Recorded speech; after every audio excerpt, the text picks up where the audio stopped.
Hi everyone, in this video we're going to get retro gaming up and running on the 4K Chromecast with Google TV.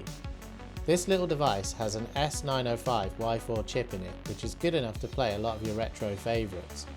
It will handle all the 8-bit and 16-bit consoles with ease and will make light work of PlayStation. It can even run some N64, PSP and Dreamcast titles with some tweaks to the emulator settings.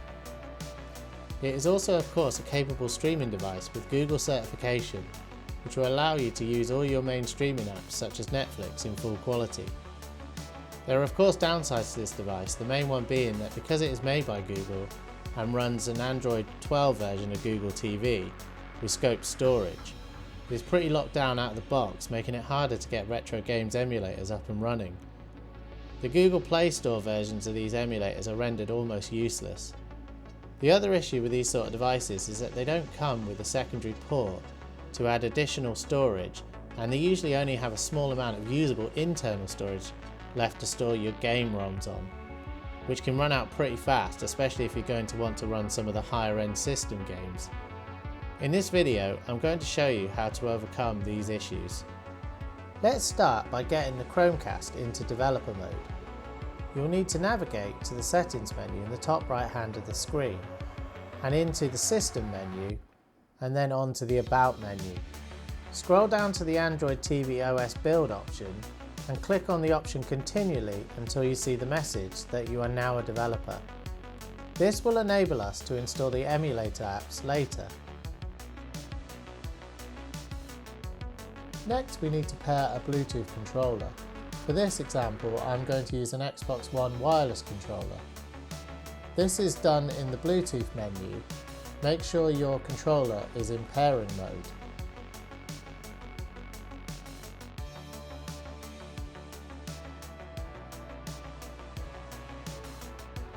Next, we need to get an app named Downloader installed by pressing on the Google Assistant button on the remote and saying the word Downloader. Once installed, this app will enable us to access and install non-Play Store versions of the emulators to play our games with. Okay, let's find and install our first emulator, RetroArch, with Downloader. Open Downloader and from the Home tab, search for RetroArch APK. When loaded, select the Up to Down link from the results. Get the latest version. The APK will begin downloading.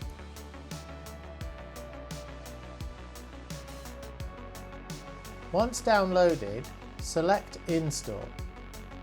You will be prompted to enter settings to allow installation of unknown apps for Downloader. If you don't get asked this, you may need to do a factory reset of your Chromecast and repeat the previous steps in the video. Once RetroArch is installed, you can open it to begin setting it up.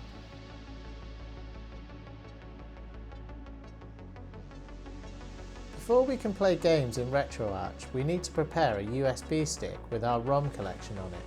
Format the drive as FAT32. This is easy on a Mac as you can select MS-DOS FAT from the menu for any size drive. On a Windows machine, you may need to download an app named FAT32 Format to format larger USB sticks. I will link to this in the description. Once your drive is formatted, you need to first connect it to your Chromecast, so it will allow you to use it as external storage. Don't set it up as internal storage though. As the Chromecast has only one USB-C port, which is used for power, you will need an OTG adapter which will enable you to power the device and connect a USB flash drive at the same time. I will link to one in the description. I also recommend using a more powerful power adapter too, which outputs at least 2 amps. Now you have connected your USB device, you can remove it and add your ROMs to the drive. I won't tell you where to find these, but I'm sure you can work that part out. Connect your USB drive, now loaded with ROMs, back into your Chromecast and return to RetroArch. I like to switch the menu to a more visually appealing theme named XMB, which resembles a PlayStation. Once this is selected, you will need to save the configuration so that it persists. Scroll down to the configuration file and select it. Select Save the current configuration. Now quit RetroArch and restart it. We can now install the cores that we need, which are the emulators that will play our games. You can select and install any that match with your ROM collection. RetroArch is great for 8-bit and 16-bit systems on the Chromecast, but I wouldn't recommend it for N64 or PSP, which we will install standalone emulators for later in the tutorial. Dreamcast is an exception here, as I wasn't able to get the standalone emulator Redream working with the scope storage on this device. We will later on take a look at the Dreamcast with the Flycast core on RetroArch. We need to import our ROMs into RetroArch. Scroll along to the Import Content menu item and scan each directory that you have a relevant core for. Your USB storage should be /storage/ 2 4-digit numbers with a dash in the middle. I am going to import Mega Drive, SNES, NES, Dreamcast and PlayStation. It will take a while to import your ROMs, so I decided to load a game manually using the Load Content menu whilst I waited. I chose Sonic 3 on the Mega Drive,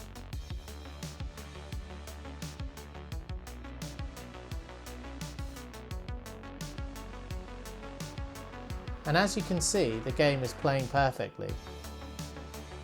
Once your ROMs have imported, the games will be available via separate menus for each system on the main menu area. I also took a look at Super Mario Bros. On the SNES, and that also played perfectly. I got Dreamcast up and running, but I had to set frame skip to maximum for this to play at a reasonable frame rate.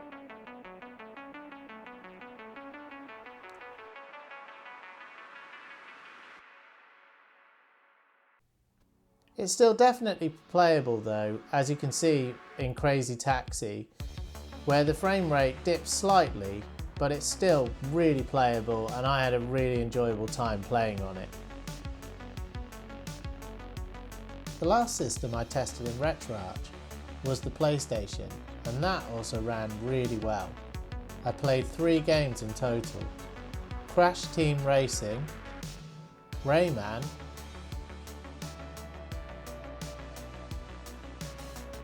and Cool Borders. All ran at a solid 60 frames per second. I think we could even upscale these games on this device if we wanted to. The next emulator we are going to install is for the N64. Return to Downloader and search for Emulator Games. Select emulatorgames.net from the results page.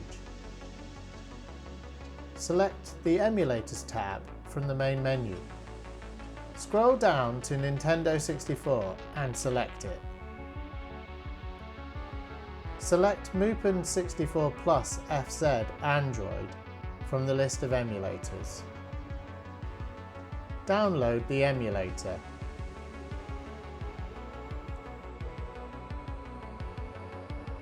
Install, then open the emulator.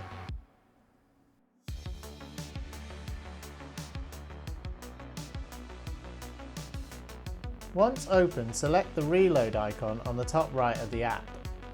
Unfortunately, with this emulator, you shouldn't be able to find the USB drive, so we will have to copy our ROMs to internal storage. You will need an app such as File Commander to copy your ROMs. This can also be searched for in the Downloader app, as we have with previous downloads. Once you have the app, create a ROMs folder in the Mupen 64 Plus FZ directory in internal storage. Then copy your N64 directory to this new ROMs directory. Make sure that you only have the N64 ROMs that you wish to play in there, as the internal storage won't support all N64 ROM files, as they will take up too much space. You can also copy one ROM at a time, as I did.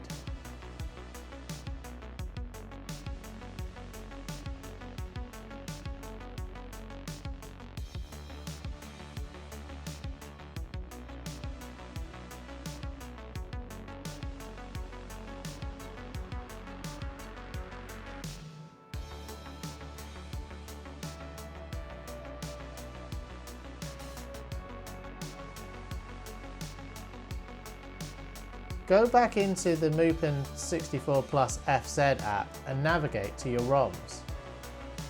Select OK to scan the ROMs directory.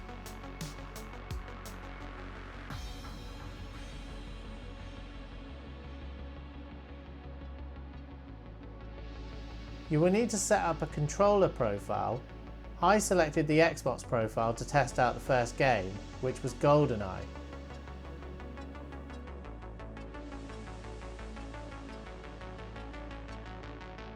I wasn't able to get this game working with any settings, as I think it's just too much for the Chromecast to handle. It kept crashing back to the main app menu. This is one of the most difficult to emulate N64 games though, so I'm not really surprised.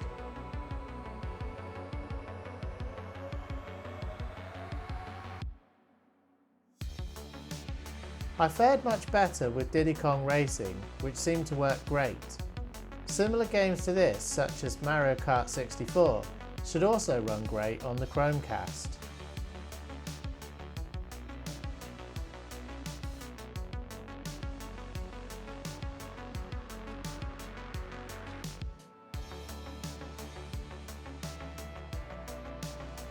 Our final emulator is the PSP emulator, PPSSPP. Search for PPSSPP in Downloader and get it from the official ppsspp.org site. Select Download APK of PPSSPP free. Don't download the Google Play versions. Download and install the app. Open the app. Go to the Games tab and select Enter Path.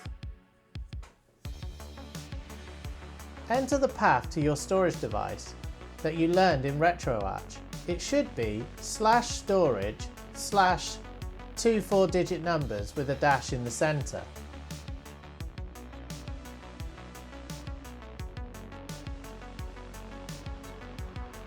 Once you have set the path, then navigate to the ROMs folder. You will now see your games listed. Let's try Tekken 6.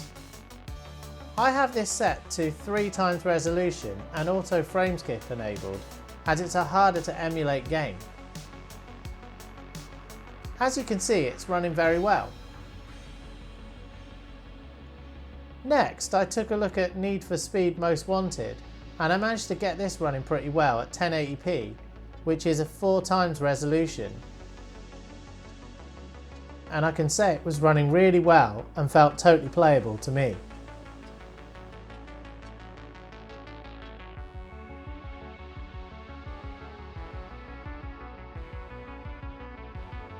Finally, I had a go at God of War, which is the benchmark for PSP emulation, and this didn't run as well as the others.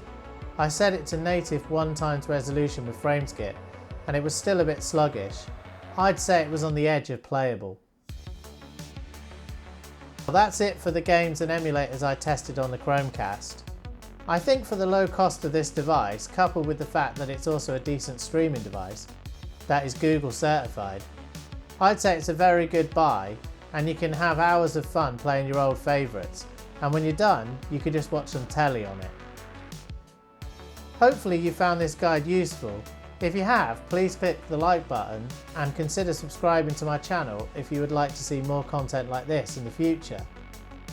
Thanks very much for watching, and take care.